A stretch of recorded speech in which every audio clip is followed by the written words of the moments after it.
Chers amis, Boker Tov, Beshabbat, Shalom, Umvorach, Be'ezrat Hashem Itbarach pour ce vendredi matin 22 du mois d'août. Oufren, nous sommes le 28 du mois de Av, bientôt Rosh Chodesh Elul, Chodesh Aselichot, le mois du pardon. Pour atterrir en fin de compte 40 jours plus tard au grand pardon. Le jour du grand pardon, c'est le jour de Yom Kippourim, comme vous le savez tous. Donc ce sera le sujet qu'on va développer ensemble, un sujet tellement important de nos jours, plus que jamais, pour le bien-être de notre peuple, savoir se pardonner, car seuls les seigneurs savent pardonner, c'est ce qu'on va découvrir ensemble. Je suis offert donc ce matin par Agnès Denina, Bat Miriam Ben Hamou, Todarabah, de nous offrir ce shiur pour l'élévation de l'âme de son cher papa, André Shlomo Ben Miriam. Roi Hashem tenachenu began Eden Elion vechol asher churvim imo בכלל הרחמים והסליחות. וכן יהי רצון ונאמר אמן, תהיה נשמתו צרה וצרור החיים, et que nous ayons que de très très bonnes nouvelles. On aura une pensée aussi pour le Rav Mimoun de Marseille, ce grand tzaddik alav shalom Roi Hashem tenachenu began Eden Elion, pour tout le bien qu'il a apporté à tous ceux qui l'ont connu. En revenant sur André Shlomo Ben Miriam, yhi ratzon, que son âme repose en paix donc au jardin d'Éden, dans sa bonté, son sourire furent une source d'inspiration pour chacun et pour sa famille en particulier. Sa grâce, une bénédiction, Be'ezrat Hashem, pour celui qui l'eut rencontré.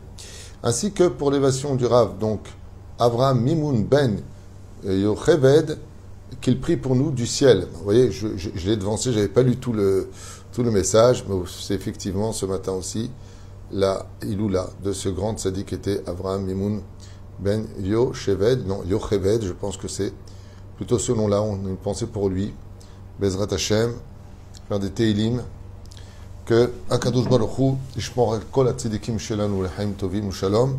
Et on commence tout de suite notre shiur en ayant une pensée très importante, Bezrat Hashem Barach, pour tous nos chayalim, toutes les personnes encore otages dans les tunnels infernales de la pénombre, dans lesquels 50 encore de nos frères et sœurs sont prisonniers.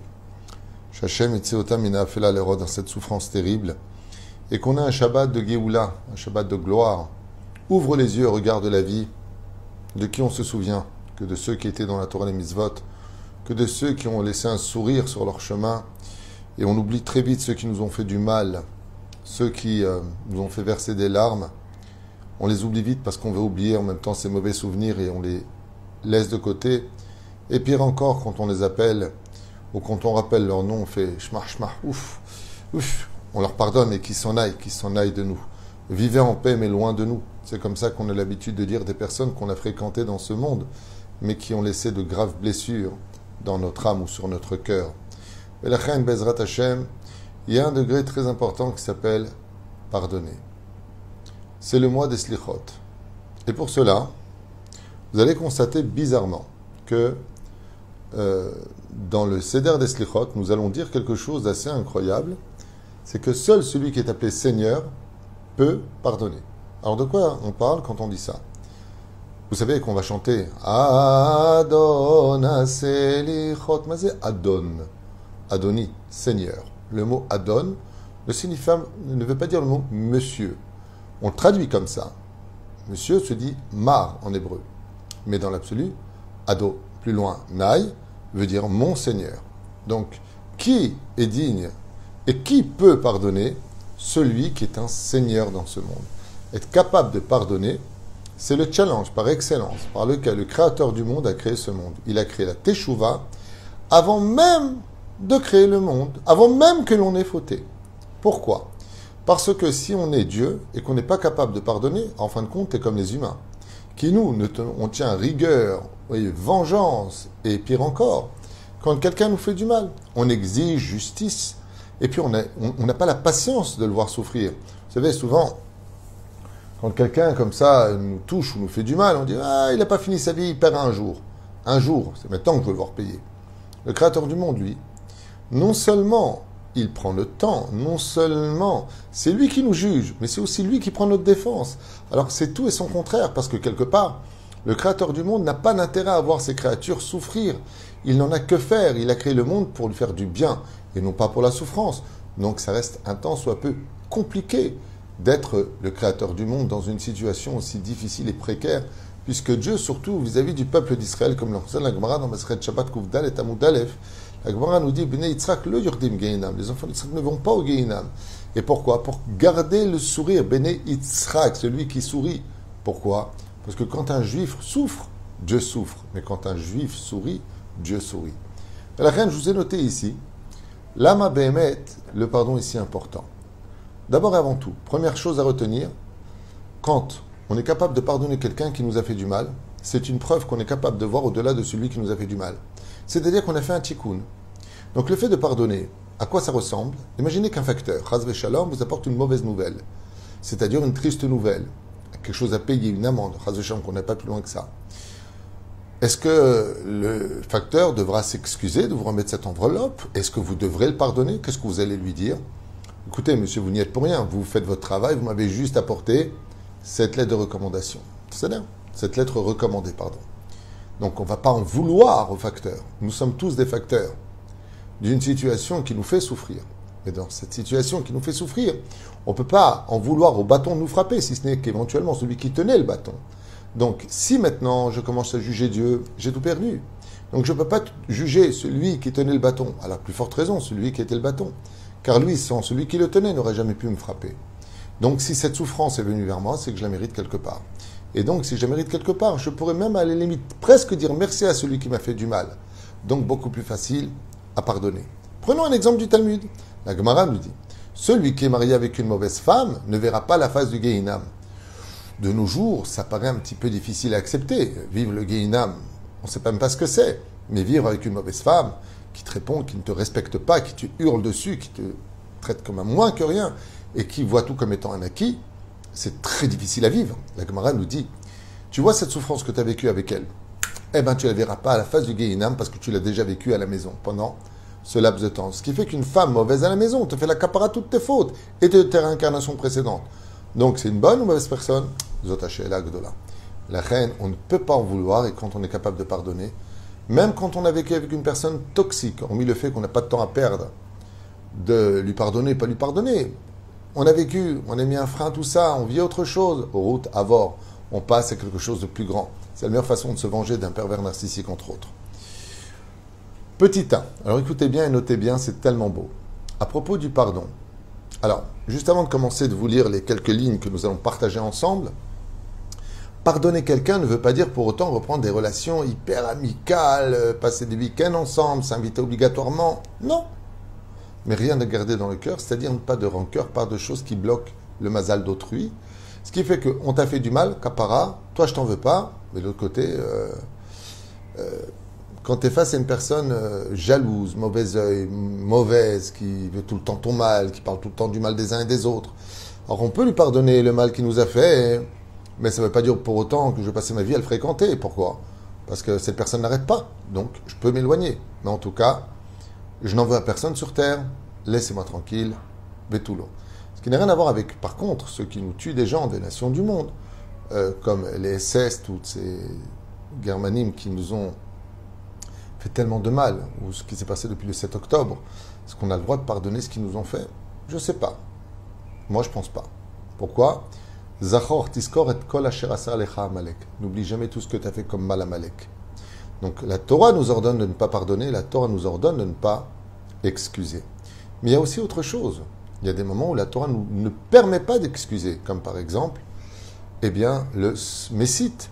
Dans la paracha de la semaine, on parle d'un Messite, où Dieu nous dit, dans cette Torah, de cette paracha de Ré, nous allons lire ce Shabbat Be'ezrat Hashem, je vous mettrai à l'épreuve par rapport à une personne qui se prendra pour le Fils de Dieu, dans la paracha, un rêveur qui va dire au nom de Dieu, qui va vous faire oublier le peuple sorti du pays d'Égypte en vous faisant un renouveau de l'histoire, tiens bizarrement des choses dans le texte qui sont une allusion plutôt claire, et puis aussi, je vous en ferai un faux prophète qui vous dira faire des prodiges et ainsi de suite, mais je vous mettrai à l'épreuve. Machma que Dieu compte donner du mazal, de la chance, de la réussite à ces deux personnages qui vont accompagner l'histoire d'Israël pour voir si on sera capable de rester malgré tout fidèle à la Torah et à ses mitzvot. Be'ezrat Hashem, comme vous le savez tous, nous sommes tous témoins oculaires du don de la Torah, mais personne n'a été témoin oculaire en tant que peuple, ni pour les religions de droite ni pour les religions de gauche. Il n'y a eu aucun témoignage. Surtout que ces religions sont nées beaucoup plus tard. Donc, à plus forte raison que les siècles étant passés, ils ne peuvent pas témoigner eux-mêmes de ce qui a lieu. Par contre, nous, le jour même du don de la Torah dans le paracha de Yitro, c'est marqué que nous avons tous été témoins du don de la Torah, que Dieu a donné sa Torah à Moshe Rabbeinu. À cette époque-là, il était très difficile d'être réformiste ou libéral et de dire que c'est les hommes qui l'ont écrit, puisque nous avons tous vu. Mais n'oublions pas un détail, il n'y a pas plus aveugle que celui qui ne veut pas voir. Ainsi donc, il y a le Messite, et c'est celui dont on parle, c'est celui qui va inciter les autres à quitter la Torah et les mitzvot pour les emmener vers d'autres religions, d'autres croyances, futiles et inutiles, dans lesquelles, nous n'avons pas le droit ni de voir, ni d'aller, et encore moins d'écouter. Oufren, maintenant que vous savez ça, lui aussi on n'a pas le droit de pardonner, mais ça veut dire que tous les autres. Oui, Ragibor lev yecholim l'isloir. Alors, première chose à retenir, seuls ceux qui ont vraiment un cœur gibor, héroïque, peuvent pardonner. Il faut être quelqu'un d'héroïque pour dire, il y a une personne qui nous a fait du mal quand même, tu vois, je pardonne. Aniloko es alav. Quel avantage j'ai maintenant à pardonner? Rabbi Hanina ben Dosan nous dit, Arichut yamim. Tu peux rajouter des jours dans ta vie. Tu peux vivre très longtemps grâce au fait de pardonner à chacun. Quel avantage j'ai encore? Chers amis, quand on en veut à quelqu'un, quand on est fâché contre quelqu'un, on assombrit automatiquement notre propre vie. Parce qu'on a de la rancœur, on a de la vase au fond du cœur, ce qui fait qu'on ne peut pas profiter de notre bonheur. Même si on est loin de cette personne, tant qu'on a cette espèce de personnage à l'horizon avec lequel on lui en veut, on a assombri le soleil de notre propre vie. Donc, non, tu restes perdant. Mais quand tu pardonnes, tu es comme un seigneur. Tu montes sur un cheval, tu es au-dessus de l'horizon. Tu es au-dessus des autres. Ainsi donc, Bezrat Hashem, savoir pardonner, c'est s'élever au-dessus de la médiocrité de ceux qui t'ont blessé. Troisième chose à retenir, quand tu pardonnes dans ce monde, non seulement tu n'as pas d'ulcère, mais tu es jugé comme tu as jugé. Ce qui fait que devant Dieu, le jour de tes 120 ans, tu pourras tout à fait dire à Hachem, maître du monde, regardez combien de monde m'ont fait du mal. À tous, j'aurais pardonné. Et toi, tu ne peux pas me pardonner? Waouh, quel argument de poids. Et pour finir, pour Yom Kippourim ou pour Rosh Hashanah, seul celui qui a été capable d'avoir un jugement favorable et d'avoir pardonné les autres saura avoir un jugement favorable dans ce monde. On ne parle pas d'en haut, mais on parle de sur terre, à Rosh Hashanah. Et lui aussi sera pardonné. Ve'alken, les slichot se disent avant et Rosh Hashanah et pas pendant. Pourquoi? Parce que pendant Rosh Hashanah, on a déjà pardonné à tout le monde. Ce n'est plus le jour de pardonner. L'histoire noten nachat ruach yotze, mi shelo titur lo titor velo tikom. Ainsi donc, c'est ce que je viens de vous dire. Deuxième élément, nous dit ici nos chachamim. Savoir pardonner, c'est s'octroyer une vie de qualité pour laquelle on ne perd pas son temps avec la médiocrité des autres à essayer de tenir rancœur ou vengeance. Autre explication. Les fils lechatecha kach yislechu lecha beyom hadin. Ainsi, comme tu t'es comporté dans le monde, on se comportera avec toi dans le jour de ton propre jugement et quand tu demanderas des choses à Dieu pendant tes prières. Ensuite, rak melech sheshomer al regishot shelo ou melech amiti. Quelle explication de roi. Seul celui qui prend le contrôle de ses émotions, ne le laisse pas guider par son cœur ou sa colère, est appelé roi. Car être un roi, c'est celui qui dirige ses pensées et non pas celui qui se laisse diriger par ses émotions. À retenir. Ensuite, Adon, lo yored le dargat à avadim. Comme on dit, ne descend pas au niveau des autres. Quelqu'un, une fois, m'a dit, il y a très longtemps de ça, est-ce que vous me pardonnez? Parce qu'il m'avait fait un petit peu de mal en public. Il y a très longtemps de cette histoire, et je lui ai dit quelque chose de dur. Je lui ai dit, franchement, j'étais un petit peu secoué de par son agissement. Et je lui ai dit, j'ai pas de temps à perdre à te pardonner, quoi. Ni je te pardonne, ni je t'en veux. Tu ne m'intéresses pas assez pour que je vienne te dire oui, je te pardonne. Et je trouve que c'est une phrase que j'avais dite à quelqu'un qui m'avait vraiment fait du mal, volontairement, intentionnellement. Donc je voulais quand même le montrer, mais c'est exactement ce que nous disent nos sages. Un vrai Seigneur, une personne qui pardonne, c'est celui qui démontre par là qu'il ne descend pas au niveau de ceux qui sont restés esclaves de leur médiocrité et de leur colère. À retenir. Ne pas descendre au niveau de l'autre. Donc oui, pardonner. Fait. Ensuite, ou Adam, chez Ma'amin, Beno, Betsofe, sauf Koladorot. Alors il nous dit ici que une des choses qui nous permet de pouvoir pardonner ceux qui nous ont fait du mal, c'est d'être capable de voir que, contrairement à ce qu'on pense aujourd'hui, c'est pour toujours fâché à vie, sur la Torah c'est fini pour l'éternité, que viendra un jour où on fera la paix et que très souvent, en ayant rompu des relations, quand elles reviennent, elles peuvent devenir encore plus fortes. Et sachez, dit la Chassidoute, justement à ce propos, que si Akadosh Baruch Hu a toujours la force de nous pardonner d'année en année, c'est parce qu'il regarde toujours la fin de toutes les générations, où il nous voit tous danser dans le troisième Beth Amikdash, main dans la main, en l'honneur du Créateur du monde. Et la reine, celui qui veut vraiment pardonner, comme quelqu'un de jeune, il sait qu'avec le temps, peut-être qu'il apprendra et qu'il changera, car la vie est une école. Regarde bien plus loin que la journée qui t'a mis en colère, et tu seras capable de pardonner, car tout finira un jour, tôt ou tard, par s'arranger. Fait. Ensuite, Elohim Tov ou Baal Midot Tovot. Oh, fait. Hashem hu Elohim.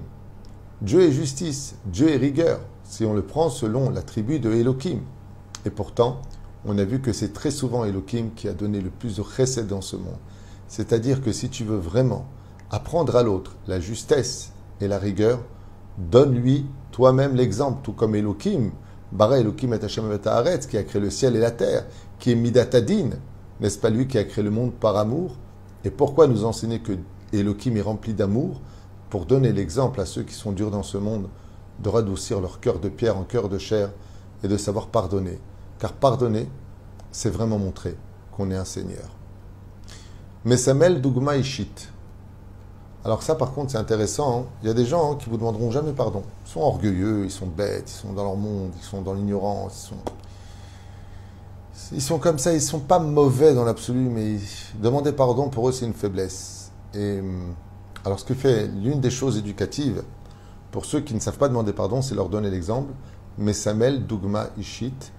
Alors, quand quelqu'un n'est pas capable de te demander pardon, va lui apprendre à demander pardon. C'est-à-dire, va le voir, mets-toi près de lui, fais-lui réaliser que Bémet, il te doit peut-être des excuses. Ensuite, Rakim tavo levakesh lecha miyad islach lecha. Une des choses les plus importantes, quand une personne vient te demander pardon, sache lui pardonner tout de suite.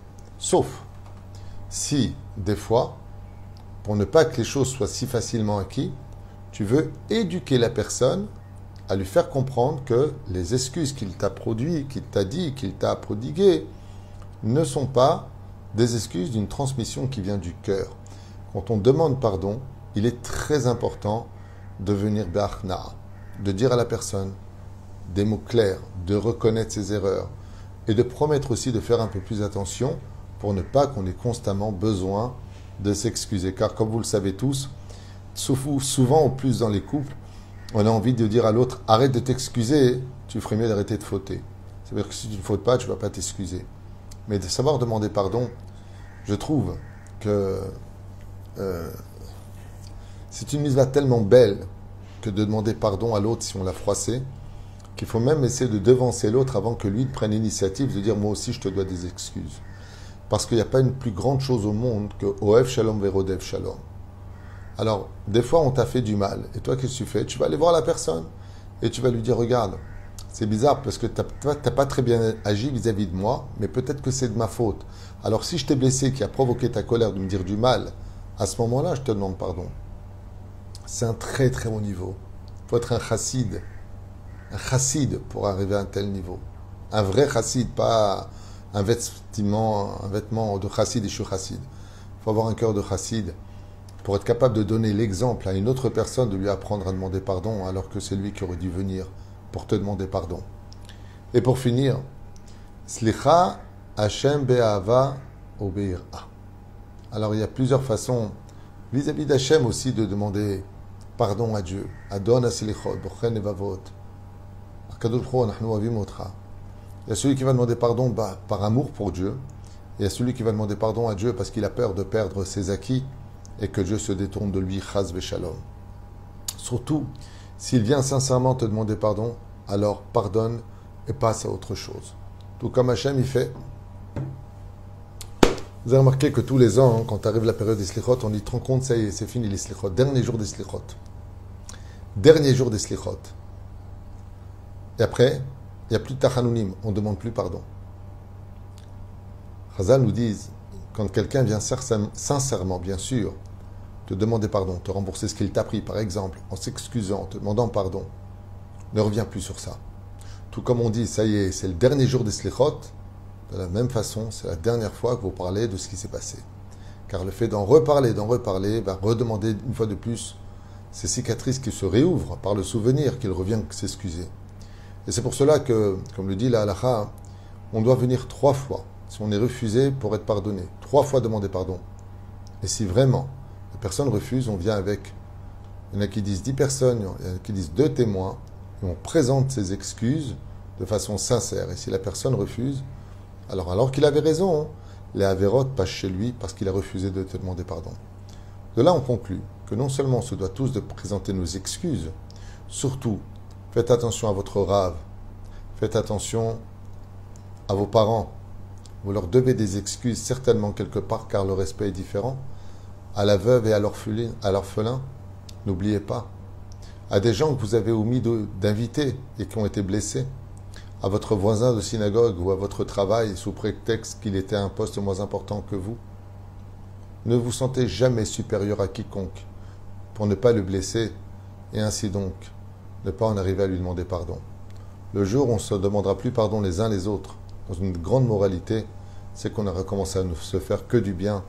Et peut-être que le seul pardon qu'on pourra lui dire, c'est « excuse-moi de t'avoir fait tellement rire ». Ce serait tellement beau qu'on arrive à se demander tous les uns les autres « pardon de vous avoir fait passer une si belle soirée ». Voilà.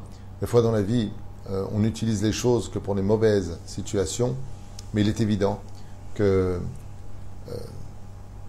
surtout avec les gens qui sont proches de nous, de vraiment faire attention et de ne pas hésiter à prendre le téléphone pour dire voilà, je t'appelle pour une chose, je voulais te dire, papa, maman, mon frère, ma soeur, mes enfants, si nécessaire, mes grands-parents, ou toute autre personne de ma vie, peut-être, même si vous avez fait un shidour, vous étiez avec une compagne ou un compagnon selon vos situations respectives, si c'est une fille qui rencontre un garçon qui rencontre une fille, des fois ça ne le fait pas au bout du 4e, 5e rendez-vous alors qu'il y a un attachement qui s'est créé, on dit à l'autre non, j'arrête, je ne veux pas continuer, c'est un shidour. Et l'autre il est blessé parce qu'il dit alors quoi, j'ai pas de chance. Très important de ne pas laisser les choses choir, de demander pardon si vous avez blessé ce cœur et de lui dire Mechila, je ne me suis pas engagé vis-à-vis de toi, mais il s'agit de mariage, tu es quelqu'un peut-être de bien, mais moi je ne me vois pas continuer, non pas parce que tu n'es pas bien, mais parce que moi c'est pas ce que je recherche. Et c'est comme ça qu'on règle les choses. Diplomatie et excuse, toujours au rendez-vous. Vous savez, s'excuser, c'est des mots qui sortent du cœur, ça demande beaucoup de courage et de reconnaissance. Mais de l'autre côté, si on ne sait pas excuser, c'est réincarnation, souffrance physique, morale, souffrance d'une vie entière, parce qu'on doit des excuses à quelqu'un. Et n'oubliez jamais ce que je vais vous dire. Si vous avez blessé quelqu'un et que vous ne lui avez pas demandé pardon, ce grain de sable qui est dans son cœur est projeté dans le rouage du mazal de celui qui l'a blessé et peut bloquer tout son mazal parce que quelqu'un lui en veut sur terre. Il lui en veut vraiment. Pour cela qu'il ne faut jamais hésiter de s'offrir une route de Seigneur, un chemin de Seigneur. Et c'est quoi un chemin de Seigneur? C'est quand il n'y a pas d'obstacle. Quand on ne demande pas pardon à quelqu'un à qui on doit des excuses, on risque de trouver beaucoup d'épines sur notre chemin. Il faut qu'il nous pardonne pour le meilleur de notre vie dans ce monde et pour le monde éternel. Shabbat Shalom, Jeniske Bezrat Hashem, qu'on nous pardonne toutes nos fautes, qu'on se pardonne tous les uns les autres et qu'on avance vers la Géoula d'un seul pas sur le chemin des Seigneurs. Kol Tuv Velitraot.